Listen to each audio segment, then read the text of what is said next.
August 15 அன்று பிரதமர் எங்கு கொடியேற்றுகிறார்?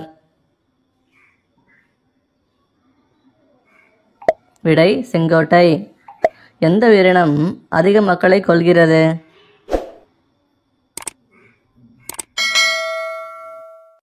விடை பாம்பு. இந்தியாவின் தேசிய வருமானத்தில் முக்கிய பங்கு வகிப்பது? வேளாண்மை. மிக அதிக நீளமான கடற்கரையை கொண்ட தென் மாநிலம் எது? விடை ஆந்திர பிரதேசம். ஈராக் நாட்டின் தலைநகரம்?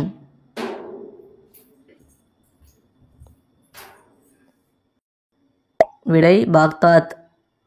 உடலுறவில் பெண் உச்சக்கட்டம் அடைய ஆண்குறி எவ்வளவு நீளம் இருக்க வேண்டும்? விடை 3 இன்ச். பிடிச்சிருந்தா லைக் பண்ணிவிட்டு சப்ஸ்கிரைப் பண்ணுங்கள். தேங்க்யூ.